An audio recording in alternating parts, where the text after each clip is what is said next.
ராமேஸ்வரத்துக்கு பாலத்தில் இப்போ பிரதமர் வந்து திறந்து வைக்கிறார் இல்லைங்க சார். அந்த ராமேஸ்வரம் சென்னையிலேருந்து 2 ரயில் ஏற்கனவே போயிட்டு இருக்கு சார். பிரதமர் வேணா ஒன்று பண்ணிட்டு இருக்காரு சார். கோயம்புத்தூர் 100 வருஷத்துக்கு மேலே ஆச்சு, இன்னும் ரயில் விடலை அப்படின்னு சொல்லி இங்கே தொழில்துறையினர் எல்லாருமே கேட்குறாங்க சார். அந்த முயற்சி நீங்கள் என்ன சார் பண்ணுறீங்க சார்? அண்ணே, மிகுந்த நியாயமான கேள்வி. இது பதில் சொல்றதுக்கு முன்னாடினா பத்திரிகை நண்பர்களுக்கு வணக்கத்தை சொல்லிட்டு உகாதி பண்டிகையினுடைய நல்வாழ்த்துக்களை எல்லாம் நம்முடைய சொந்தங்களுக்கு இந்த நேரத்தில் தெரிவித்துக் கொள்கின்றோம். சென்னையிலிருந்து ராமேஸ்வரத்துக்கு நீங்கள் சொன்னது போல ஒரு நாளைக்கு 2 ட்ரெயின் ஆல்ரெடி போயிட்டு இருக்கு. இந்த 3வது ட்ரெயின் என்ன பண்ணுதுங்கன்னா போகாத இடத்த கனெக்ட் பண்ணுது. திருவாரூர், திருத்துறைப்பூண்டி, பட்டுக்கோட்டை அதெல்லாமே ரொம்ப அன்சர்வ்டு ஏரியா. இந்தியன் ரயில்வேவை பொறுத்த வரைக்கும் அந்த பகுதி மக்களுக்கு ட்ரெயின் கனெக்ஷன் இல்லை. அந்த 3வது ட்ரெயின் பார்த்தீங்கன்னா திருவாரூர், திருத்துறைப்பூண்டி, பட்டுக்கோட்டை, இது 3வது வழி. 3 ட்ரெயினுமே 3 வழி. ஆனால் எங்களுடைய பெரிய மகிழ்ச்சி என்னன்னா திருவாரூரில் பல ஆண்டு காலமாக கேட்டுக்கிட்டு இருக்கிறாங்க. இன்னைக்கு அந்த 3வது ட்ரெயின் சென்னையிலிருந்து ராமேஸ்வரம் போகும்பொழுது மக்களுக்கு சென்னை கனெக்டிவிட்டியாக இருக்கட்டும், டெல்டா பகுதி கனெக்டிவிட்டி எல்லாத்தையும் கொடுக்குதுங்கண்ணா. நாம் இந்த ட்ரெயின் எப்போ அமைச்சர் ஒத்துக்கிட்டாங்களோ டெல்லியிலேயே கோரிக்கை வச்சுட்டு வந்துட்டோம். கோயம்புத்தூர், ராமநாதபுரம், ராமேஸ்வரத்துக்கு ஒரு ட்ரெயின் கனெக்ஷன் வேண்டும். காரணம், நிறைய சகோதர சகோதரிகள் வேலைக்காக இந்த பக்கம் வர்றாங்க, கோவில் தரிசனத்துக்காக ஒரு பக்கம் போறாங்க. தென் தமிழகத்தை கொங்கு பகுதிக்கு நேரடியாக கனெக்ட் பண்ணக்கூடிய ட்ரெயின், அதையும் விரைவில் மத்திய அமைச்சர் பரிசீலனை செய்வதாக சொல்லி இருக்கிறாங்க. இந்த கோரிக்கையை ராமநாதபுரத்திலிருந்து வச்சாங்க. நாங்கள் கோயம்புத்தூருக்கு அதிகமாக போகிறோம், எங்களுக்கு தினசரி சேவை வேண்டும்னு. நிச்சயமாக அது நடக்கும் என்கின்ற நம்பிக்கை எங்களுக்கு இருக்கு. நீங்க சொல்ற என்ன சொல்றீங்க? கரூர்ல இருந்து 99 கிலோமீட்டர் ரோடானே? ஆமா, அதான் இது வந்து கிடப்பில் போடப்படல. இந்த ப்ரப்போசல் வந்து லேண்ட் அக்விசிஷன் கமிட்டி, நிறைய பேர் இதை எதிர்பார்க்கிற road. So national highway authority of India, NHAI, அவங்க கிட்ட ஒரு லேண்ட் அக்விசிஷன் ரிவ்யூ கமிட்டின்னு ஒரு கமிட்டி இருக்கு. அந்த கமிட்டிக்கு ப்ரப்போசல் இங்க இருக்கக்கூடிய அதிகாரிகள் அனுப்பி இருக்கிறாங்க.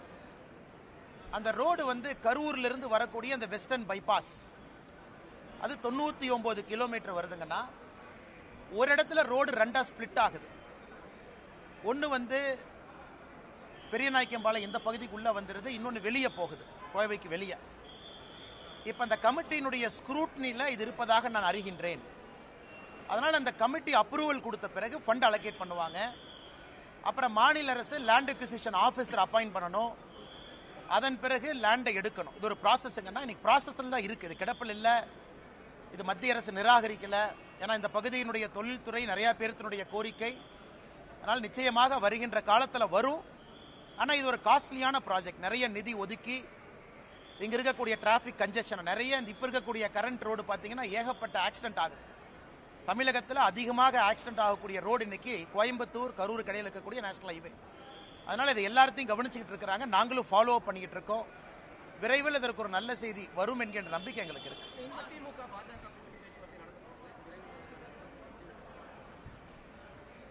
ஆனால் அதை பற்றி நான் எதுவும் பேச விரும்பலைங்கன்னா, காரணம் எங்களுடைய தலைவர்கள், தேசிய தலைவர் நட்டா அவர்களாக இருக்கட்டும், உள்துறை அமைச்சர் அமித்ஷா அவர்களாக இருக்கட்டும், நம்முடைய அமைப்பு பொதுச் செயலர் சந்தோஷ்ஜி அவர்களாக இருக்கட்டும், பாரதிய ஜனதா கட்சி தமிழ்நாடு தொண்டர்களுடைய கருத்தை ஒரு தலைவராக நான் பிரதிபலிச்சிருக்கிறேன். இன்னைக்கு தமிழ்நாடு அரசியல் களம் எப்படி இருக்கு, அரசியல் களம் எப்படி மாறி இருக்கு. ஒரு இந்தியா டுடே அப்ரூவல் ரேட்டிங், அந்த சி ஓட்டர் சர்வே நேற்று ஏதோ ஒன்று போட்டாங்க. அந்த சி ஓட்டர்ல ஒரு மாநிலத்தினுடைய முதலமைச்சருடைய அப்ரூவல் ரேட்டிங் வெறும் 27% இருக்கு. வெறும் 27%. இந்தியாவில் ஒரு மாநிலத்தினுடைய எவ்வளவு மோசமான முதலமைச்சராக இருந்தாலும் ஒரு 40-43% இருப்பாங்க. நல்ல முதலமைச்சராக இருந்தால் 65% போவாங்க. ஒரு மாநிலத்தினுடைய முதலமைச்சருடைய அப்ரூவல் ரேட்டிங் 27%. அதாவது 4ல் ஒருத்தர், 4ல் 3 பேர் வேண்டாங்கிறாங்க, 4ல் ஒருத்தர் தான் வேணுங்கிறாங்க. அது எங்களுடைய கள ஆய்வும் கூட அதே தான் சொல்லுது. அதே நேரத்தில் தமிழகத்தில் பிரதான கட்சிகள் எப்படி இருக்கிறாங்க, பாரதிய ஜனதா கட்சி, தேசிய ஜனநாயக கூட்டணி, நம்மோடு இருக்கக்கூடிய அண்ணன் டிடிவி தினகரன் அவர்களாக இருக்கட்டும், அண்ணன் ஓபிஎஸ் அவர்களாக இருக்கட்டும், தென் தமிழகத்தினுடைய சூழ்நிலை எப்படி? தமிழகத்தை பொறுத்த வரைக்கும் எல்லா ஜோனும் ஒரே மாதிரி மக்கள் ஓட்டு போட மாட்டாங்க. தென் தமிழகம் வேறு, வாக்கு செலுத்துவதிலே கொங்கு பகுதி வேறு, மத்திய மண்டலம் வேறு, டெல்டா பகுதி வேறு, சென்னை சுற்றி இருக்கக்கூடிய 36 தொகுதிகள் வேண்டும். ஏன்னா நீங்கள் தென் தமிழை எடுத்தீங்கன்னா மதுரை கீழே 60 தொகுதிங்கன்னா 60 தொகுதியினுடைய பெர்ஃபார்மன்ஸ் வேற மாதிரி இருக்கும். கொங்கு பகுதி 54 தொகுதி, நீங்கள் தருமபுரி கிருஷ்ணகிரி இணைச்சிக்கிட்டீங்கன்னா 54 தொகுதி, 60 54 பார்த்தீங்கன்னா 114. சென்னையினுடைய 36 அதையும் சேர்த்துனீங்கன்னா 150. இந்த மூன்றினுடைய தன்மை என்ன? மிச்சம் இருக்கக்கூடிய 84 தொகுதிகள் வட தமிழகமாக இருக்கட்டும், மத்திய மண்டலமாக இருக்கட்டும். அதனால் இது எல்லாத்தையும் யோசிக்கணுங்கண்ணா. ஒரு கட்சி தமிழ்நாட்டில் ஜெயிக்கணும்னா 5 மண்டலத்தில் 3 மண்டலத்தை அந்த கட்சி ஜெயிக்கணும். ஒரு கூட்டணியோ கட்சியோ தமிழகத்தில் ஆட்சி களத்துக்கு வர்றாங்கன்னா இந்த 5 மண்டலத்தில் 3 மண்டலத்தை ஜெயிக்காம யாரும் ஆட்சிக்கு வரவே முடியாது. தென் தமிழகத்தையும் ஜெயிச்சு, கொங்கையும் ஜெயிச்சு, சென்னை உட்பட வேற எல்லா பகுதியிலையும் 3 குறைந்தபட்சம் ஜெயிக்கணும். ஸ்வீப் வரணும். 180 190 சீட் நீங்க அடிக்கணும். 234க்குன்னா 4 ஜெயிக்கணும். எனக்கு தமிழகத்தில் பத்திரிகை நண்பர்கள் நீங்களா இருக்கிறீங்க. அந்த சூழ்நிலை எப்படி இருக்குன்னு உங்களுக்கும் தெரியும், எனக்கும் தெரியும். அதனால என்னுடைய வேலை இந்த கட்சியினுடைய தலைவனாக, தொண்டனாக, இது எல்லாத்தையும் மைக்ரோ லெவல் அனாலிசிஸ். நான் எப்பவுமே மேம்போக்கா பேச முடியாது. நான் பத்திரிகையில பேசுறது வேணுங்கண்ணா. எங்களுடைய தலைவர்களுக்கு நான் ஒரு பிரீஃபிங் கொடுக்குறேன் அப்படின்னா மைக்ரோவா போகும். 234 தொகுதி தன்மை எப்படி, ஜாதிகளுடைய திங்கிங் எப்படி இருக்காங்க, ஜாதிகள் வேண்டாம் என்று நினைக்கின்றோம். ஆனால் ஓட்டிங் பேட்டர்ல இன்னைக்கு ஜாதிகள் ஒரு முக்கிய பங்கு வகிக்கிறாங்க. அவங்க எப்படி யோசிக்கிறாங்க, தலைவர்கள் எப்படி பார்க்கறாங்க, தமிழ்நாட்டினுடைய பொருளாதார சூழ்நிலை மக்கள் ஓட்டு செலுத்துவதில் மாற்றத்தை ஏற்படுத்துதா? குறிப்பா தென் தமிழகத்தை எடுத்துங்க. தண்ணி இல்லை, பெரிய பிரச்சனை. விவசாயம் நலிவடைந்திருக்கு. தொழில்துறை வளர்ச்சி இல்லை. அவங்க எப்படி பார்க்கறாங்க? அதனால் நான் என்ன பேசினேன் அப்படிங்கிறத நான் பத்திரிகை நண்பர்கள்ட்ட சொன்னா தவறா போயிருங்கன்னா, ரொம்ப டீட்டெயில்டாக, ஆழமாக, ஆதாரத்தின் அடிப்படையில் எப்படி தமிழ்நாடு இருக்கின்றது, எப்படி செல்ல வேண்டும், மக்களுடைய நலன் எப்படி இருக்கணுங்கிறத நாங்கள் பேசியிருக்கோம். அதனால் கூட்டணியை பற்றி எந்த வார்த்தையும் நான் பேச விரும்பல. அது நம்முடைய உள்துறை அமைச்சர் அமித்ஷா அவர்கள் நேற்று முன்தினம் டைம்ஸ் நவ் சம்மிட் டெல்லியில் பேசியிருந்தாங்க. நீங்க அதை பார்த்தீங்க. அதனால் அவருடைய கருத்தை இந்த விஷயத்தை பொறுத்தவரை இறுதி கருத்தாக நீங்க எடுத்துக்கங்க. என்னை பொறுத்தவரை தமிழகம் நன்றாக இருக்கணும், மக்கள் நல்லா இருக்கணும். அதே நேரத்தில் பாரதிய ஜனதா கட்சியினுடைய வளர்ச்சி தங்குதடை என்று இருக்கணும் அப்படிங்கிறது நான் ரொம்ப தெள்ள தெளிவாக இருக்கேன். எனக்கு எந்த ஒரு தலைவரின் மீதோ எந்த ஒரு கட்சியின் மீதோ கோபம் கிடையாது. யாருக்கும் எதிரானவன் கிடையாது. பாரதிய ஜனதா கட்சியினுடைய வளர்ச்சி எனக்கு முதன்மை, தமிழகத்தினுடைய நலன் அதைவிட முதன்மை. அதனால பொறுத்திருந்து பாருங்க. நான் ஏற்கனவே என்னுடைய ஸ்டாண்டை பொறுத்த வரைக்கும் எப்பொழுதுமே நான் ஓப்பனாக தான் இருந்திருக்கேன். அதில் எந்த மாற்று கருத்தும் இல்லை. நான் டெல்லியில் பேசும்பொழுது தொண்டனாக பணியாற்றவும் தயார் என்கின்ற வார்த்தையும் பயன்படுத்தியிருக்கேன். அதனுடைய பொருளையும் நீங்கள் நல்லா உணர்ந்துக்குங்க. அதனால் அண்ணாமலை அரசியலுக்கு வந்திருப்பது பவருக்காக கிடையாது. அண்ணாமலை அரசியலுக்கு வந்திருப்பது தமிழகத்திலே ஒரு மாற்றத்தை ஏற்படுத்த வேண்டும் என்பதற்காகத்தான். நான் ஆகஸ்ட் 25, 2020 பாரதிய ஜனதா கட்சி டெல்லியில் இணைஞ்சேன்.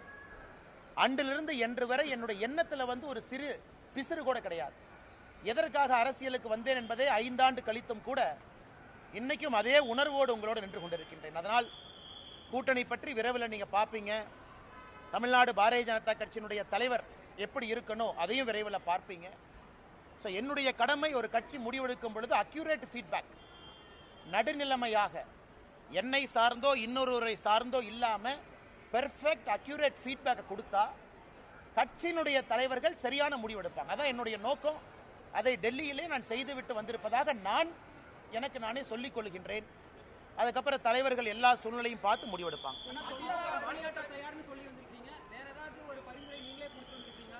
அண்ணே, அதை நான் பேச விரும்பலைங்கண்ணே. அது நான் அதுக்குள்ள போக விரும்பல. என்னை பொறுத்தவரை கட்சியினுடைய முக்கியமான தலைவர்கள் யார் இருக்கிறாங்க, யார் முடிவெடுக்கிறாங்க அப்படிங்கிறத தொடர்ந்து நான் பேசிக்கிட்டு இருக்கேன். அதை நான் இன்னைக்கும் அவங்ககிட்ட பேசியிருக்கேன். இன்னைக்கு சொல்லியிருக்காங்கன்னா, பாரத பிரதமர் நரேந்திர மோடி ஐயா ஏப்ரல் 6ஆம் தேதி தமிழ்நாட்டுக்கு வர்றாங்க. ராமேஸ்வரம், ராமநாதபுரத்துக்கு வர்றாங்க. இலங்கையிலிருந்து நேரடியாக டைரக்டாக இலங்கையிலிருந்து ராமநாதபுரத்துக்கு வர்றாங்க. இலங்கை 5ஆம் தேதி போகிறாங்க இலங்கைக்கு. அது முடித்த பிறகு மண்டபத்துக்கு வர்றாங்க. மண்டபம் வந்த பிறகு பாரத பிரதமர் நரேந்திர மோடி ஐயா அவர்கள் பாம்பன் அந்த புதிதாக இந்த புதிய டெக்னாலஜியோடு வடிவமைத்திருக்கக்கூடிய பாலத்தை திறப்பு விழா செய்கிறாங்க. அதன் பிறகு கோவிலுக்கு போகிறாங்க.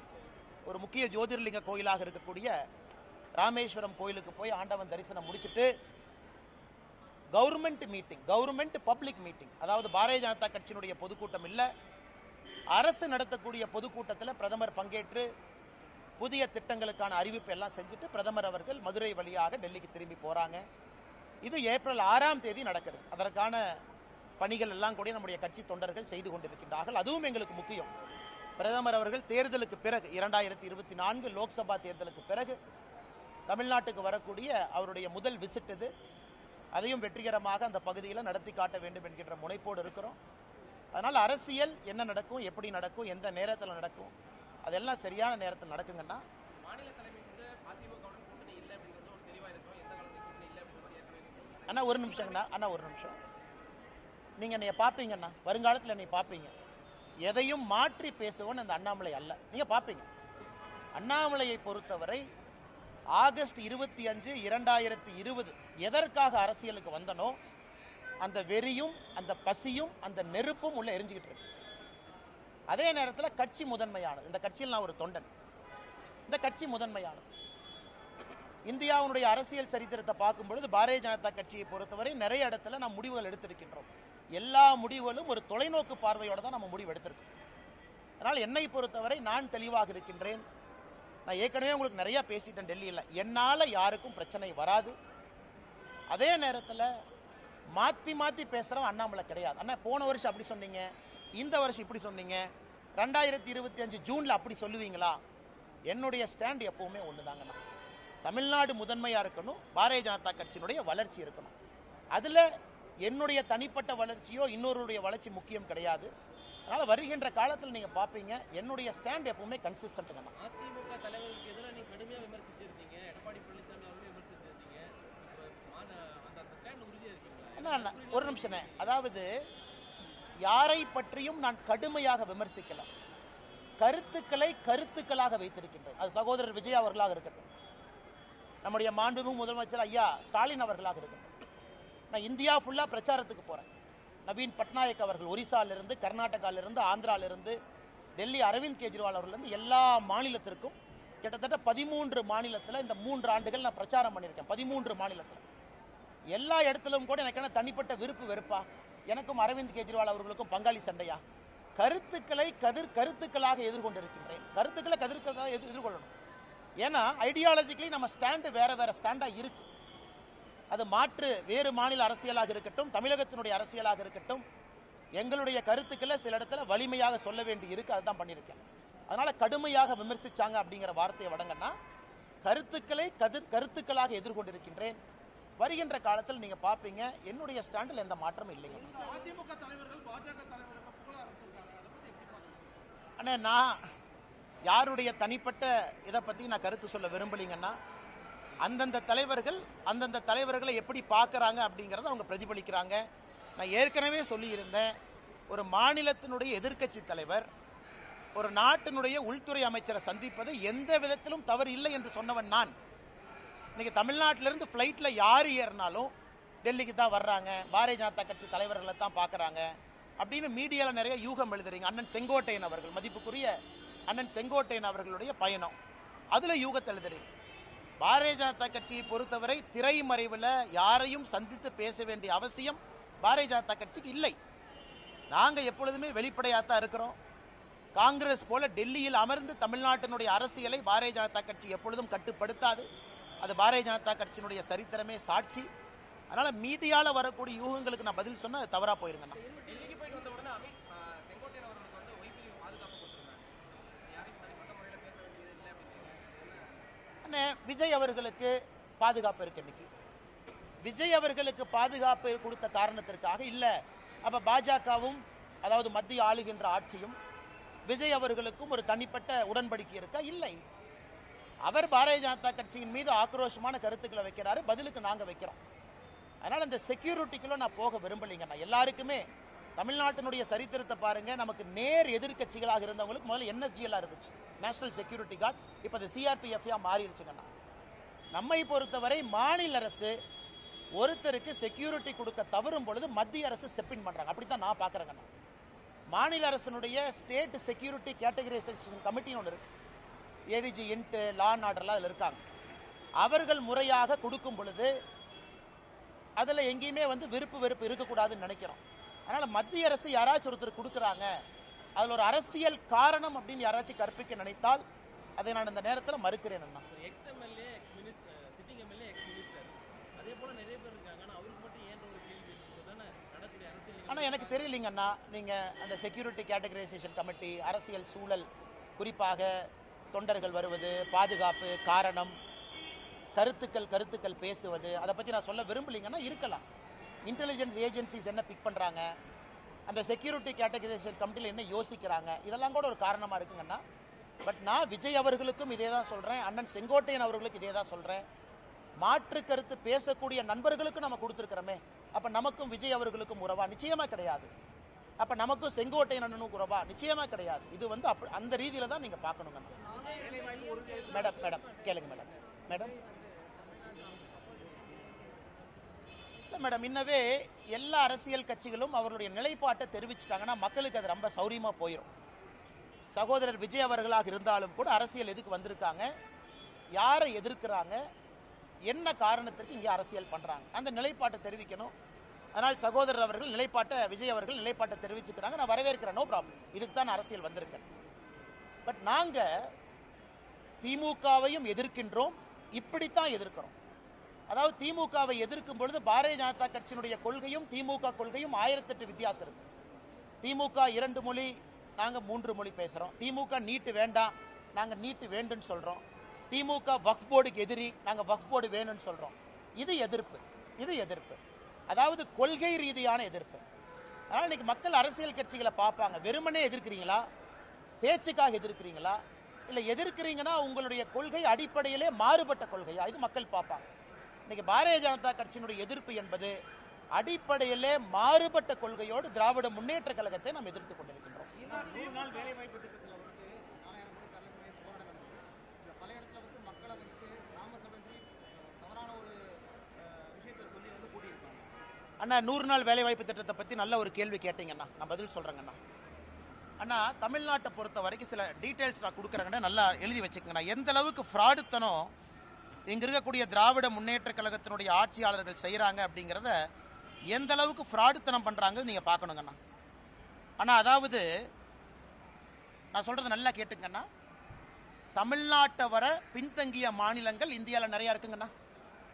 தமிழ்நாட்டை விட கிராமப்புற மாநிலங்கள் நிறையா இருக்குங்கண்ணா. தமிழ்நாட்டை விட கிராமப்புற மாநிலங்கள். இன்னைக்கு இந்த 100 நாள் வேலைவாய்ப்பு திட்டம் நாம ஆட்சிக்கு வந்த பிறகு எல்லா மாநிலங்களுக்கும் கொடுத்திருக்கக்கூடிய நிதி நான் படிக்கிறேங்கண்ணா. ஆந்திராவை பொறுத்த வரைக்கும், ஆந்திர பிரதேச பொறுத்த வரைக்கும் 2021-22 மேடம், நான் சர்க்குலேட் பண்றேன், நீங்க நோட்ஸ் பெருசா எடுக்க வேண்டாம், உங்களுக்கு அந்த டேட்டா கைக்கு வந்துடும். 21-22, 22-23, 23-24, 24-25 4 வருஷங்கண்ணா. 4 ஆண்டுகள் ஆந்திராவுக்கு மொத்தமாக நாம் கொடுத்திருப்பது 30,063 கோடி. பீகார் தமிழ்நாட்டை விட பின்தங்கிய மாநிலம், கிராம பகுதிகள் அதிகமாக இருக்கக்கூடிய மாநிலம். பீகாருக்கு 4 ஆண்டுகள் நாம் கொடுத்திருப்பது 24,726 கோடி. குஜராத் 4 ஆண்டுகளில் 100 நாள் வேலைவாய்ப்பு திட்டம் குஜராத் நல்லா கவனிச்சுக்கங்கண்ணா. குஜராத்துக்கு நாம் கொடுத்திருப்பது வெறும் 6,613 கோடி. கர்நாடகா பிஜேபி அரசு இடையில் இருந்தாங்க, 4 ஆண்டுகளுக்கு நாம் கொடுத்திருப்பது 23,226 கோடி. கேரளாவிற்கு 13,000 கோடி. மத்திய பிரதேஷ் தமிழ்நாட்டை விட பின்தங்கிய மாநிலம் 26,000 கோடி. ஒரிசா 18,000 கோடி. ராஜஸ்தான் 35,000 கோடி. தமிழ்நாட்டை விட 4 மடங்கு மக்கள் தொகை, தமிழ்நாட்டை விட அதிகமான கிராமங்கள் இருக்கக்கூடிய உத்தரப்பிரதேஷ்க்கு நம்ம 4 ஆண்டுகளில் கொடுத்தது 38,000 கோடி. இந்தியாவில் அதிகமாக 100 நாள் வேலைவாய்ப்பு திட்டம் நாம் கொடுத்த நிதி இந்திய அரசியல் சரித்திரத்தில் தமிழ்நாடு. கடந்த 4 ஆண்டுகளில் 39,333 கோடி ரூபாய்.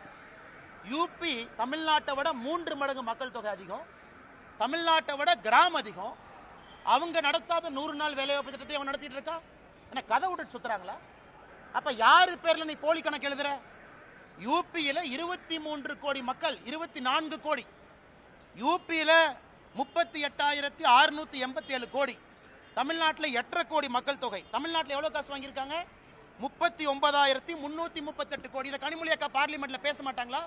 நான் டேட்டா உங்களுக்கு இப்ப முடிச்சோன்னே கொடுக்குறேன், டேபிள் போட்டு.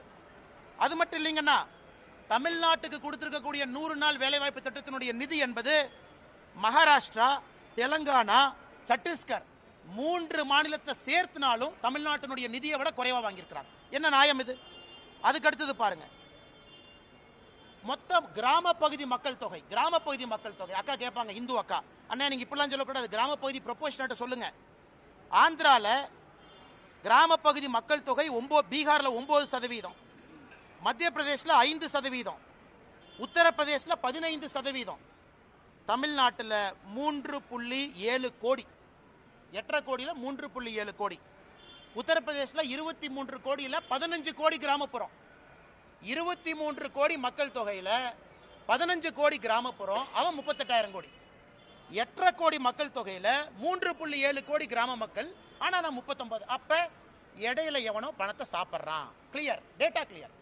அப்போ இடையில எவன் பணத்தை சாப்பிட்றான்னு இப்போ தொலையிட்டு இருக்கோம். இடையில பணத்தை சாப்பிட்றான்னு தூக்கணும். இந்த போலி கணக்கு, வராதவங்க பேரில் கணக்கு, திமுக கூட்டத்துக்கு குரூப்பா கூட்டிட்டு போய் கணக்கு, அதெல்லாம் 100 நாள் வேலைவாய்ப்பு திட்டம், பஸ்ஸில் கூட்டிட்டு போறது, அதெல்லாம் மாட்டி டாஸ்மார்க் ஊழலை விட மிகப்பெரிய ஊழலாக தமிழ்நாட்டில் 100 நாள் வேலைவாய்ப்பு திட்டம் மிகப்பெரிய ஊழலாக இருக்கும். ஆனால் இதில் திமுகவுடைய பஞ்சாயத்து பிரசிடென்ட் ஜெயிலுக்கு போவான். அவங்கெல்லாம் கட்டி வைக்கணும்னா திகார் மாதிரி 4 ஜெயில் கட்டணும். கோயம்புத்தூர் பஞ்சாயத்து பிரசிடென்ட்ல இதில் ஏறு, இந்த ராமநாதபுரத்துக்காரன்லாம் இதில் போ, இந்த பக்கமெல்லாம் இங்கே போ, சென்னைக்காரன்லாம் இங்கே வந்துரு. திமுகவுடைய பஞ்சாயத்து பிரசிடென்ட் எழுதின போலி கணக்கு டாஸ்மார்க் ஊழலை விட பல மடங்கு இந்த கணக்கு இருக்கும். இந்த டேட்டாவை உங்களுக்கு நான் சமர்ப்பிக்கிறேன், பத்திரிகை நண்பர் பாருங்க. அடுத்தது மேடம் நீங்க சொல்லுங்க, இன்னைக்கு 100 நாள் வேலை வாய்ப்பு திட்டத்தில் நம்ம எல்லாருக்குமே புரிதல் இருக்கு. சம்பளம் ஒரு பர்சன்டேஜ், சம்பளம் 1% வேலைக்கான மெட்டீரியல், இது ரெண்டுமே மத்திய அரசு கொடுக்குறாங்க. உதாரணத்துக்கு நான் ஒரு டேங்க் கட்டுறேன் அல்லது ஒரு குலை வெட்டுறேன், 100 ரூபாய் செலவுனா இன்னைக்கு 60-40 இருக்கும். அந்த டேங்க் வெட்டும் பொழுது சம்பளம் எவ்வளவு சதவீதம் கொடுக்கிறோம், டேங்க் வெட்டுறதுக்கான உபகரணங்கள். தமிழ்நாட்டில் இன்னைக்கு நிலுவையில் இருக்கக்கூடிய சம்பளம் 87%. மொத்த காஸ்ட்ல 87% சம்பளம் பாக்கினா அது 60-40 தான் இருக்கணும். அப்ப 87% சம்பளம் பாக்கினா நீ போலி கணக்கு எழுதுற. நீ போலி கணக்கு எழுதுறதுனால வேஜ் பில் அதிகமாகுது, மெட்டீரியல் பில் அதிகமாகல. இதையெல்லாம் நான் மத்திய அரசுக்கு கடிதமாக ஆதாரபூர்வமாக ஈரோட்டில் ஒரு பஞ்சாயத்து எடுத்து, ஒரு பஞ்சாயத்தில் மட்டுமே நடக்கக்கூடிய தவறுகளை நான் கடிதம் எழுதிட்டேன். இந்த கேள்வி நீங்க கேட்ட பிறகு ரிலீஸ் பண்ணுங்கிறதுக்காக வெயிட் பண்ணோம். இப்போ ட்விட்டர் பக்கத்தில் 1 மணி நேரத்தில் இந்த டேட்டாவை போட்டுரும். அதனால் எங்களை பொறுத்தவரை மத்திய அரசு ஒரு சிறப்பு அதிகாரிகள் குழுவை போட்டு தமிழ்நாட்டில் 39,000 கோடி ரூபாயும் ஆடிட் பண்ணி, இந்த பெருச்சாளிகள் எவெல்லாம் பணம் திருண்டானோ 4 சிறைச்சாலையை மத்திய அரசினுடைய பணத்தில் கட்டி, அந்த 4 சிறைச்சாலையை நப்பிட்டு தான் அடுத்த பைசா கொடுக்கணும். நான் சொல்றது கரெக்டு தானே? இந்த டேட்டாவை பார்த்துட்டு மேடம் என்கிட்ட, அண்ணா நீங்க கொடுத்த டேட்டா தப்பு, 15 கோடி கிராம மக்கள் தொகை, 23 கோடி யூபி, அவன் 38,000 கோடி, 8.5 கோடி மக்கள் தொகையில 3.5 கோடி கிராமப்புறம், நாம 39,000 கோடி. இந்த மாதிரி அல்வாவை எங்கேயாச்சும் இந்தியாவில் பார்த்துருக்கீங்களாண்ணா? இதை நாங்கள் பேசக்கூடாதாம்மா. இதில் அடுத்த கட்ட அல்வா பாருங்க. இதில் கிராம சபையை கூட்டுறாங்க, எல்லாம் கிராம சபைக்கு ஒடியாங்க. சரி, மக்கள் ஏதாவது ஸ்கீம் அனௌன்ஸ் பண்ணுவாங்கன்னு போனால் மோடிக்கு எதிராக கொடி பிடிங்கிறான். அதில் தான் கிராம சபையில் மக்கள் கொந்தளிச்சு எழுந்து, ஏயா 39,000 கோடி அந்த மனுஷன் பணம் கொடுத்துருக்குறான், நீ பொய் கணக்கு எழுதி அந்த மனுஷன் தெரிஞ்சும் பணம் கொடுத்துருக்குறான் மக்களுக்கு போட்டுன்னு, அந்த மனுஷனுக்கு எதிராக நீ கொடி பிடிக்க வைக்கிறேன்னு கிராம சபை கூட்டத்தில் திட்டினதுக்கு அப்புறம் துண்டிக்கான அமைச்சரெல்லாம் ஓடி இருக்கிறாங்க. அண்ணன் KKSSR ராமச்சந்திரனை பார்த்தேன். அதனால் பத்திரிகை நண்பர்கள்ட்ட அன்பான வேண்டுகோள், இந்த 100 நாள் வேலைவாய்ப்பு திட்டத்தினுடைய ஊழலை பெரிய அளவில் நீங்கள் எடுத்து பேச வேண்டும் என்று தாழ்மையோடு நான் கேட்டுக்கிறேன். ஏன்னா இது ஏழை மக்களுக்கு போற காசு. இதை ஏன் சீரியஸா நான் பேசுறேன், நான் அரசியல் பேசினா கூட இது ஏழை மக்களுக்கு போற காசு. இதை எவனோ இடையில பொய் கணக்கு எழுதி திருடுறான். அதை விடக்கூடாது. என் ட்விட்டர் பக்கத்தில் 1 மணி நேரத்தில் அந்த கணக்கை நான் போடுறேன், நீங்க பார்த்துட்டு அதன் பிறகு நீங்க சமாதானமாகி டிவியில் நீங்க பேசலாம். தலைவா, ஆமா, ICT அது வர்றங்கண்ணே. அதில் கொஞ்சம் அன்பில் மகேஷனுடைய ஒரு பினாமி கம்பெனி அதில் இருக்குங்கண்ணே, ஒரு அண்ணா நகர் கம்பெனி ஒன்று, அதையும் நான் எடுத்திருக்கேங்கண்ணே. இவங்க தான் இந்த CBI ப்ராசிக்யூஷன் சாங்ஷன்லாம் பிடுங்கி வச்சிருக்கிறாங்க. உதாரணத்துக்கு சவுக் சங்கர் மேட்டர், அதெல்லாம் கனெக்டட் தான். சவுக் சங்கர் மேட்டர்ல மத்திய அரசனுடைய பணம், நமஸ்தே அப்படிங்கிற ஒரு திட்டம் நம்மளுது, நமஸ்தே திட்டம். யாரெல்லாம் பணியாளர்கள் இருக்கிறாங்க, தூய்மை பணியாளர், அவங்கள ஓனர் ஆக்கக்கூடிய திட்டம். நல்லா புரிஞ்சுக்கணும், தூய்மை பணியாளர்களை ஓனர். ஐயா நீங்கள் எதுக்கு வேலை பார்க்குறீங்க, நான் உங்களுக்கு லோன் கொடுக்குறேன், நீங்கள் வண்டி வாங்குங்க, நீங்கள் செப்டிக் டேங்க் க்ளீன் பண்ணுமா மிஷின் வாங்குங்க, நீங்கள் அதை க்ளீன் பண்ணுங்க அப்படிங்கிறதா நமஸ்தே திட்டம். தமிழ்நாட்டில் அம்பேத்கர் ஐயா பேரில் அந்த திட்டத்தை பேரை மாற்றி மத்திய அரசுடைய பணம் வருது. 2 cooperative bank, Kanchipuram, Chennai central cooperative bank, 2 பேங்க்ல எப்படி போலித்தனமாக அக்கௌண்ட் ஆரம்பிச்சு எப்படி போலித்தனமா அந்த பணத்தை ஸ்விண்டில் பண்ணிருக்கான்னு காட்டுறேன். ஆனா இதுக்கும் என்னால் சிபிஐட்ட போக முடியலையே. மத்திய அரசு பணமா இருந்தாலும் காங்கிரசினுடைய தலைவர் செல்வ பெருந்தகை ஊழல் பண்ற ஆதாரம் கையில் அப்படியே இருக்கு, லட்டு மாதிரி இருக்கு. ஆனாலும் சிபிஐ உள்ள வர முடியல. காரணம், ப்ராசிக்யூஷன் சாங்ஷன் வித்ட்ரா பண்ணிருக்கிறாங்க. அதனால் போராட்டம் போறோம், எடுக்க போறோம், எத்தனை நாள் தப்பிச்சு போயிடுவாங்க பார்க்கலாம். இவ்வளவு ஊழல்கள் நடக்குது. இந்த அதனால தான் முதலமைச்சருக்கு 27% அதிகம், 2.7 இருந்திருக்கணும். அது ஏதோ டாட் சென்டர்ல மிஸ் ஆகி அது 27 வந்துருச்சு. வேற நான் ஒரு சின்ன மனிதன், நாங்கெல்லாம் வளர்ந்து. அண்ணே நீங்க என்ன சொன்னீங்க? அண்ணே நீ ஒரு நிமிஷம் நல்லா கேட்டுங்க, நல்லா கேட்டுங்க. பாரதிய ஜனதா அண்ணா ஒரு நிமிஷம் அண்ணே, பாரதிய ஜனதா கட்சியில முதலமைச்சர் வேட்பாளர் நாங்க டிக்ளேர் பண்ணல. மற்ற கட்சியில சொல்லிட்டாங்களா? முதலமைச்சர் வேட்பாளர் திமுக யாரு? மு.க. ஸ்டாலின் ஐயா. முதலமைச்சர் வேட்பாளர் அனைத்து இந்திய அண்ணா திராவிட முன்னேற்ற கழகம் யாரு? ஐயா எடப்பாடி பழனிசாமி. அவங்க நேச்சுரலி ஆனா ஐயா முதலமைச்சர் இருந்திருக்கிறாங்க. விஜய் அவங்க கட்சியில முதலமைச்சர் வேட்பாளர் யாரு? அண்ணா விஜய் சொல்லிட்டாங்க. பட் எங்க கட்சியில முதலமைச்சர் வேட்பாளர் சொன்னமா? அப்படி இருந்தும் பாரதிய ஜனதா கட்சி 4வது இடத்துல வந்திருக்குன்னா அதை சரித்திரமாக பார்க்கிறேன். தமிழ்நாட்டில் பாரதிய ஜனதா கட்சியினுடைய தலைவர்கள் கிட்டத்தட்ட 10% அவங்க வர்றாங்க, எதுவுமே சொல்லாமைனா பாரதிய ஜனதா கட்சி எந்த அளவுக்கு கட்சியினுடைய வளர்ச்சி இருக்குன்னு பாருங்க. மேடைக்கு யாராச்சும் மைக் எடுத்து எங்க கட்சியில இவங்க தான் முதலமைச்சர் வேட்பாளர்னு பேரே சொல்லல. இது மக்கள் அவங்களா முடிவு பண்றாங்க. அதனால் பாரதிய ஜனதா கட்சியினுடைய வளர்ச்சி அபிரதமா இருக்குது என்பதை நாம் எல்லாருமே உணர்ந்து பேசும்பொழுது பாலிசி ரீதியாக பேசும்பொழுது திமுகவுக்கு எதிரான நிலைப்பாட்டில் இருக்கிறோம். வக்ஃபோட இருக்கட்டும், இருமொழி கொள்கை, அதிமுகவும் அதே போலதான் அந்த விஷயத்துல. அண்ணா எப்ப கூட்டணி அனௌன்ஸ் பண்றாங்களோ அன்னைக்கு இந்த கேள்வி எல்லாம் கேளுங்க தலைவா. நான் இன்னைக்கு ஊழலை பத்தி பேசிட்டேன், எங்க நிலைப்பாட்டை பத்தி பேசிட்டேன், தமிழ்நாட்டில் பாரதிய ஜனதா கட்சியினுடைய வளர்ச்சியை பத்தி பேசிட்டேன். என்னைக்கு அனௌன்ஸ்மெண்ட் நடக்கும் பொழுது தலைவர்கள்லாம் இருப்பாங்க, நீங்க கண்டிப்பா கேளுங்க தலைவா. நான் வேண்டாம் நான் சொல்றேன், அண்ணாமலையினுடைய ஸ்டாண்டு நான் பேசினது 3 வருஷமா, கேள்வி கேளுங்க நான் பதில் சொல்றேன். நான் எப்போ கன்சிஸ்டன்டா இருந்திருக்கேன். நீங்க தான் கொஞ்ச நாளைக்கு முன்னாடி சொன்னீங்க அதிமுகவை பத்தியும் கடுமையா விமர்சனம் பண்ணீங்களே. கருத்துக்களால தொடர்ந்து பேசியிருக்கேன் தலைவா. நான் இன்னைக்கு தலைவரா உங்க முன்னாடி நின்று பேசிக்கிட்டு இருக்கேன். நான் பதில் சொல்றேன். ஃபியூச்சர்ல யார் இந்த மைக்கு முன்னாடி நின்னாலும் கேள்வி கேட்பது உங்கள் உரிமை, பதில் சொல்வது எங்கள் கடமை. நீங்க கண்டிப்பா கேட்கணும், பதில் சொல்லுவாங்க. வேறங்க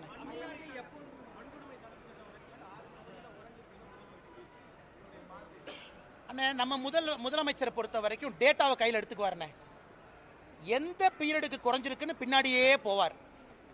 சட்டசபையில் சட்டம் ஒழுங்கு 2011-12 பார்த்தீங்கன்னா சட்டம் ஒழுங்கு குறைஞ்சிருக்குங்கிறார். சரி, நான் கேட்குறேன், முதலமைச்சர் அவர்களே சட்டம் ஒழுங்குல வெள்ளை அறிக்கை ஏன் கொடுக்கல? நான் தொடர்ந்து சொல்வது 2022ஆம் ஆண்டு, அதுக்கப்புறம் என்சிஆர்பி டேட்டா என்ன வரலீங்கண்ணே. நானும் ப்ரெஷர் போட்டுட்டு இருக்கேன், தயவு செஞ்சு என்சிஆர்பி டேட்டாவை கொடுங்க. 2022ஆம் ஆண்டு என்சிஆர்பி டேட்டாவை பார்த்தீங்கன்னா பெண்கள் குழந்தைகளுக்கு எதிரான குற்றம் தமிழ்நாட்டில் ஒரே ஆண்டில் 8.9% உயர்வு. அதுக்கப்புறம் அபிஷியல் டேட்டாவே இல்லை. அதனால் முதலமைச்சர் எந்த டேட்டாவை பார்த்து பேசிட்டு இருக்காருன்னா, எந்த டேட்டாவை பார்த்து ஒரு எம்பி, காங்கிரஸ் எம்பி பார்லிமெண்ட்ல கேட்குறாங்க, என்னையா டேட்டாவே சொல்லின்னு.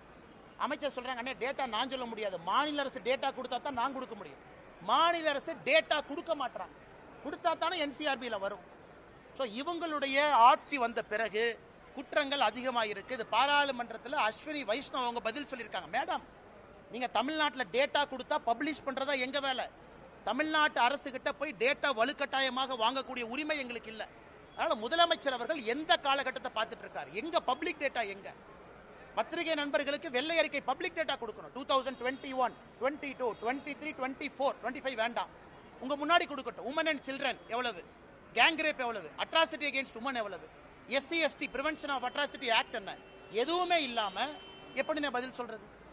எந்த பீரியடு, எந்த காலகட்டம், எந்த ரேஷியோ?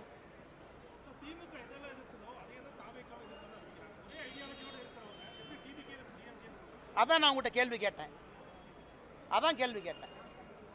அண்ணன் சீமான் அவர்கள் நான் பாராட்டுறேன். ஏன்னா அவருடைய கொள்கை வேறு, அவர் எதிர்க்கிறாரு. பாரதிய ஜனதா கட்சியை நானே பாராட்டிக்கிறேன்.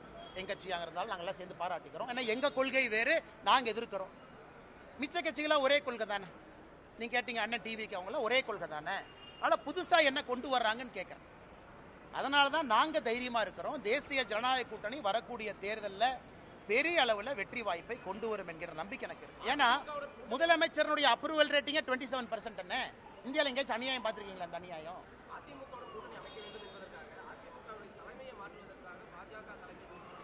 எங்களுக்கு என்ன தலைவா? எங்களுக்கு இந்தியாவில் 1008 வேலை இருக்கு, இதான் எங்க வேலையா? தமிழ்நாட்டில் 1008 வேலை இருக்கு, இதான் எங்க வேலையா? இங்க பாருங்க அண்ணன் இங்க பாருங்க, மரியாதைக்குரிய அண்ணன் எடப்பாடி பழனிசாமி அவர்கள் தமிழ்நாட்டினுடைய எதிர்க்கட்சி தலைவர். அவருடைய கட்சி தொண்டர்களால் அங்கீகரிக்கப்பட்ட ஒரு தலைவர். அதில் தெளிவா இப்ப உங்களுக்கு சொல்லிடுறாங்க. எதிர்க்கட்சி தலைவராக இருக்கிறாங்க, முன்னாள் முதலமைச்சராக இருந்திருக்கிறாங்க, அவர்களுடைய தொண்டர்களால் அங்கீகரிக்கப்பட்ட தலைவர். அந்த கட்சிக்குள்ள இருக்கக்கூடிய பிரச்சனைக்குள்ள நான் போலிங்க. தொண்டர்கள் வர்றாங்க, பொதுச் செயலராக ஏத்துக்கிட்டாங்க. பாரதிய ஜனதா கட்சி எதற்காக இன்னொரு கட்சியில் நாங்கள் தலையொண்ணுங்கன்னா அது எங்க வேலையே கிடையாது. எதுக்கு எங்க வேலை? மரியாதைக்குரிய அண்ணன் எடப்பாடி பழனிசாமி அவர்கள் எதிர்க்கட்சி தலைவராக உள்துறை அமைச்சர் ஐயாவை போய் பார்க்கறாங்க, பேசிட்டு வர்றாங்க. நாங்க எப்ப இன்னொரு கட்சிக்குள்ள நாங்க பூந்து அதே வேலை கிடையாது. அண்ணே 2021 இருந்து இந்த ஸ்டாண்டை நான் சொல்றேன், மேல இருந்து பாரதிய ஜனதா கட்சி இன்னொரு கட்சியை அழித்து வளரும் என்று நினைத்தால் பாரதிய ஜனதா கட்சியும் அழிந்து விடும் என்று தொடர்ந்து சொல்லியிருக்கு. ஆர்கானிக் growth தான் பாலிடிக்ஸ்ல நிற்கும். பாரதிய ஜனதா கட்சி எந்த ஒரு கட்சியும் அழிச்சு வரமாட்டோம், எந்த ஒரு கட்சியும் மேனிப்புலேட் பண்ணி வரமாட்டோம். ஜனநாயகம் என்பது 2000 வருஷமா இருந்துச்சு, இன்னும் 10,000 வருஷம் இருக்கும். ஆனால் நாங்கள் எந்த கட்சி தலைமை கிட்ட எங்கேயும் போக மாட்டோம். யாரோ ஃப்ளைட் ஏறி வர்றாங்க, யாரோ யாரையோ பார்க்குறாங்க. அதனால் உங்களுடைய முடிச்சுக்களுக்கு நான் எப்படி பதில் சொல்ல முடியுங்கன்னா, எடப்பாடி அண்ணனை பற்றி நான் சொல்லிட்டேனே, மரியாதைக்குரிய எதிர்க்கட்சி தலைவர், அந்த கட்சியினுடைய பொதுச் செயலாளர், அவங்க தொண்டர்களோட கட்சி நடத்துறாங்க. அவங்களுக்கு இருக்கக்கூடிய கோர்ட்டு கேஸ் அவங்க பிரச்சனை. இதுல எங்களுடைய பாத்திரம் எங்க வந்துச்சுங்கன்னா, கடைசி கேள்வி எடுத்துக்கலாமானே? அதுதான் பதில் சொல்லணும்னா, திராவிட முன்னேற்ற கழகத்துக்கு எதிராக தமிழகத்திலே அதிக போராட்டங்களை நடத்தியவங்க யாரு? பாரதிய ஜனதா கட்சி. திமுகவுக்கு எதிராக அதிக டிஃபமேஷன் கேஸ் 1440 கோடி ரூபாய் யாரு மேல இருக்கு? என் மேல. கடந்த 4 ஆண்டுகள்ல தமிழகத்தில் ஒரு கட்சி தலைவரின் மீது அதிக எஃப்ஐஆர் போட்டிருக்காங்க. நான் எனக்கு செகண்ட் காம்படிஷன் இல்லை, நான் தான் ஃபர்ஸ்ட். இந்த செகண்ட் ரேஸே இல்லை. எனக்கு போடப்பட்ட எஃப்ஐஆர்ல 10% கூட எனக்கு பின்னாடி இருக்கிற தலைவர் மேல போடல. வீட்டு கொடிக்கம்ப பிரச்சனை ஒன்னு அனலைஸ் பண்ணி பாரு. திராவிட முன்னேற்ற கழகத்தை தீர்க்கமாக எதிர்த்து தினமும் பேசுறது யார்? ஊழலை வெளியே கொண்டு வர்றது யார்? ஒரு ஊழலாக சுட்டி காட்டுவது யார்? இங்கிருந்து டெல்லிக்கும் அங்கிருந்து பிரச்சனையை தீர்ப்பது யார்? ஆனால் என்ன போச்சுன்னா, வாய் வியாபாரிகளுக்கு என்னன்னா, மாமனார் பணம் இருக்கு, கொளுத்து போய் கிடக்குறாங்க. மைக் இருக்கு, மைக் ஓசியில் வந்துடுது. மாமனார் பணம் பின்னாடி இருக்கு, என்ன வேணாலும் பேசலாம். அது தமிழ்நாட்டு அரசியலுடைய சாபக்கேடு. அவங்க எங்க வேலை பார்த்தாங்க? சர்வீஸ் பண்ணாங்களா? 10 ஆண்டு காலம் மத்திய அரசுக்காக உயிரை துச்சமென மதிச்சு புல்லட்டை எதிர்த்து நின்னாங்களா? கிடையாது. சோசியல் சர்வீஸ்னா என்னன்னு மக்களுக்கு அடிப்படையில். என் காலேஜ் முடிச்சோடனே ஒரு பிரைவேட் கம்பெனிக்கு வேலைக்கு போனா இதுவரை தனியார் நிறுவனத்தில் 1 ரூபாய் நான் சம்பாதிச்சது கிடையாது. 1 ரூபாய். ஏன்? பிரைவேட் கன்சர்ன்ல எப்பவுமே போனதில்லை. டே 1ல இருந்து அரசு வேலையில் இருக்க. டே 1ல இருந்து எப்போ வந்து இங்கே பிஎஃப்ஜியில் படிச்சுட்டு ஐஏஎம் லக்னோவில் முடிச்சனோ அப்ப இருந்து என்னுடைய சம்பளம் என்பது மக்களுடைய வரிப்பணம் தான் என் சம்பளம் 10 ஆண்டு காலம். அதன் பிறகு விட்டுட்டு அரசியல். இதுவரை தனியார் நிறுவனத்திலிருந்து 1 ரூபாய் நான் சம்பளமா வேலை செஞ்சு வாங்கல. அப்ப யார் சர்வீஸ் பண்றாங்க? என்னுடைய சொந்த கம்பெனி நடத்துறேன், அந்த கம்பெனியுடைய சேலரி நான் வாங்குறது இல்லை. ஏன்? சேலரி வாங்கினா கான்ஃபிளிக்ட் ஆஃப் இன்ட்ரெஸ்ட் வரும். நான் இன்னைக்கு பஞ்சாயத்து தலைவர் கூட கிடையாது, இதெல்லாம் நான் பேச மாட்டேன். தனிப்பட்ட பிரச்சனையா இருந்தாலும் நீங்க கேட்கிற கேள்விக்காக நான் பேசுறேன். சொந்த நிறுவனம் என்னுடைய பேர்ல இருக்கு, 40% நான் ஷேர் ஹோல்டர். அந்த நிறுவனத்தினுடைய மாச சம்பளத்தை நான் வாங்குறது இல்லையே. அதை ஒரு 4 பேர் பேசுவான். இல்ல இந்த கம்பெனி போய் இங்க கான்ட்ராக்ட் போட்டாங்க, இந்த போட்டாங்க, அங்க போட்டாங்க, அதுவும் பண்றது இல்லையே. ஒரு நேர்மையாக ஒரு அரசியல்வாதியாக வாழ வேண்டும் என்று கொண்டிருக்கின்றேன். அப்புறம் எப்படி என்னை பத்தி அப்படி கருத்து சொல்லானே? அண்ணா நான் யார் பேரையும் சொல்ல. கருத்து எப்படி சொல்லுவீங்க? கருத்து எப்படி சொல்லுவீங்க? திமுக கான்ட்ராக்ட் எடுத்தனா, திமுக ஹைவேஸ் டிபார்ட்மெண்ட்ல என் கம்பெனி வந்து ரோடு போட்டிருக்காங்களா? என் சொந்தக்காரங்க யாராச்சும் இதுல இருக்காங்களா? என்னுடைய சொந்த நிறுவனத்தினுடைய சேலரி நான் எடுக்காம இருக்கு. இதுவரை ஒரு நாள் கூட பிரைவேட் கம்பெனியில் வேலை பார்க்கல. 10 ஆண்டு காலம் மக்கள் வரி பணத்தை சம்பளமா வாங்கியிருக்கேன். என்னுடைய ஹிஸ்டரி உங்க முன்னாடி நின்று இருக்கு. இன்னும் 2 வாரம் கழித்து நான் எங்க இருப்பேன், தனிநபராக என்ன செஞ்சுட்டு இருக்குங்கிறது முக்கியம் கிடையாது. இன்னைக்கு வரைக்கும் நான் வாழ்ந்த வாழ்க்கையை பாடமா உங்க முன்னாடி வைக்கிறேன். ஏன்? அரசியல் சுத்தம் செய்ய வேண்டும் என்பதற்காக ஒரு வேலையை விட்டுட்டு வந்திருக்கேன். பேட்ச்ல என்னுடைய ரேங்கை பாருங்க. ஐபிஎஸ் பேட்ச்ல நான் கடைசியாலாம் வரல, என் ரேங்கை போய் பாருங்க. 2011 ஐபிஎஸ் பாஸ் அவுட்ல ரேங்க் என்ன? Rank number 2. அத்தனை பேருக்கு ரேங்க் நம்பர் 2ல நீங்க 150 பேர் இருக்கக்கூடிய ஐபிஎஸ் ஆஃபீஸர் இருந்தா இந்தியாவில் எங்க போவீங்க? அது உங்களுக்கு தெரியும். எதற்காக 9 வருஷத்துல வித்துட்டு வந்தேன் அது எனக்கு தெரியும். நான் ஏதோ சராசரியாக அப்படியே தேய்ச்சிக்கிட்டு கல்யாணமா என் மாமனார் கொடுத்த காசுல வண்டி ஓட்டிக்கிட்டு அதுல 2 நிறுவனத்தை நடத்திக்கிட்டு லாட்டரி வித்துக்கிட்டுலாம் இல்லைன்னு சொந்தமாக உழைச்சு உங்க முன்னாடி நின்று சுயம்பாக பேசிக்கிட்டு இருக்கேன். எந்த காட்ஃபாதரும் கிடையாது, 0 காட்ஃபாதர். அதனால மிக பெருமையா இருப்பேன். கொஞ்சம் வாய்ப்பேச்சு அதிகம், எனக்கு கொஞ்சம் குறும்பு அதிகம், கொஞ்சம் தன்மானமும் வைராகியமும் கொஞ்சம் அதிகம். அப்பப்போ பிரச்சனை மாட்டிக்கிறேன். அதுக்காக பிரச்சனை வந்தாலும் தன்மானத்தையும் வைராகியத்தையும் எப்போ விட மாட்டேன். எந்த பிரச்சனையை வந்து தனி மனிதனாக விவசாயம் செஞ்சாலும் திரும்ப வந்துகிட்டே தான் இருக்கும். கட்சி முதன்மை தெளிவாக சொல்லிட்டேன். நான் தொண்டனாக இருப்பதற்கும் தயார், தெளிவாக சொல்லிட்டேன். நான் இங்க பவருக்காக வரல, தெளிவாக சொல்லிட்டேன். அதே நேரத்தில் என் ஸ்டாண்டும் மாறாது, அதையும் தெளிவாக சொல்லிட்டேன். கட்சி முடிவெடுக்கும், பார்த்துட்டு இருக்கேன். தேங்க்யூ தலைவா. பொலிட்டிக்கல் கிளாஸே எடுத்திருக்கிறோம்.